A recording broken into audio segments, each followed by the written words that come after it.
মকর সংক্রান্তির এক পবিত্র ভোরে লক্ষ লক্ষ মানুষ কেন একসাথে ছুটে যায় সাগর সঙ্গমে, সমুদ্রের ধারে? কেন বলা হয় সব তীর্থ বারবার, গঙ্গাসাগর একবার? কোন রহস্য লুকিয়ে আছে এই সাগর সঙ্গমে?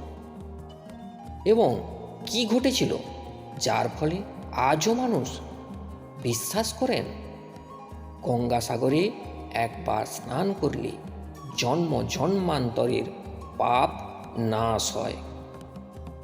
আজকের এই ভিডিওতে আমরা জানব গঙ্গাসাগরের সম্পূর্ণ ইতিহাস, ভগীরথীর সেই তপস্যা, কপিল মুনির অভিশাপ, সাগর রাজা এবং কেন এই স্থান আজও কোটি কোটি ভক্তের মুক্তির দ্বার। শেষ পর্যন্ত শুনুন, কারণ শেষের কাহিনীটা আপনার চোখ ভিজিয়ে দিতে পারে। গঙ্গাসাগর অবস্থিত পশ্চিমবঙ্গের দক্ষিণ প্রান্তে, যেখানে পবিত্র গঙ্গা নদী এসে মিশেছে বঙ্গোপসাগরের সাথে। এই মিলনস্থলকে শাস্ত্রে বলা হয় গঙ্গাসাগর সঙ্গম। হিন্দু ধর্মের নদী এবং সমুদ্র দুটিকেই জীবনের প্রতীক হিসাবে ধরা হয়, আর যেখানে নদী ও সমুদ্রের মিলন, সেই স্থান হয় অসীম শক্তির কেন্দ্র। গঙ্গাসাগর শুধুমাত্র একটি ভৌগোলিক স্থান নয়, এটি তপস্যা, ত্যাগ, মুক্তি ও করুণার প্রতীক। অনেক প্রাচীনকালে ছিলেন মহাপ্রতাপী রাজা সগর। তার ছিল ৬,০০০ পুত্র। রাজা সগর একসময় অশ্বমেধ যজ্ঞ শুরু করলেন, কিন্তু সেই সময় দেবরাজ ইন্দ্র সেই যজ্ঞের অশ্ব চুরি করে নিয়ে যান এবং তা লুকিয়ে রাখেন মহর্ষি কপিল মুনির আশ্রমে। রাজা সগরের ৬,০০০ পুত্র অশ্বের খোঁজে বেরিয়ে পড়েন পিতার আদেশে। বিভিন্ন জায়গায় খুঁজতে খুঁজতে খুঁজতে খুঁজতে একসময় পৌঁছে যান কপিল মুনির আশ্রমে। তারা ভুল করে কপিল মুনিকেই চোর মনে করেন এবং উচ্চ বাক্যে অপমান শুরু করেন। সেই অপমান সহ্য না করতে পেরে কপিল মুনি চোখ খুললেন এবং চোখ খুলে তাদেরকে ভস্ম করে দিলেন সেই তার তপস্যার অগ্নিতেই। ৬,০০০ পুত্র এক মুহূর্তে ভস্ম হয়ে যায়। এই ছিল এক ভয়ঙ্কর অভিশাপ। তখন রাজা সগরের বংশে নেমে আসে শোক।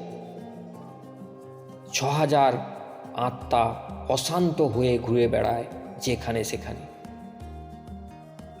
আর শাস্ত্রে তো বলাই আছে, যতক্ষণ না পবিত্র গঙ্গার জলে তাদের অস্থি স্নান করানো হবে, ততক্ষণ তারা মুক্তি পাবে না। তার বংশধরেরা অনেক চেষ্টা শুরু করলেন গঙ্গাকে মর্তে আনার। গঙ্গাকে মর্তে আনা অত সহজ ছিল না। তখন এই অসম্ভব কাজের দায়িত্ব নিলেন মহাতপস্বী ভগীরথ। তখন ভগীরথ শুরু করলেন এক বৃহৎ তপস্যা। বছরের পর বছর এক পায়ে দাঁড়িয়ে তপস্যা করলেন। প্রথমে তিনি ব্রহ্মার কাছে তার তপস্যা শুরু করলেন।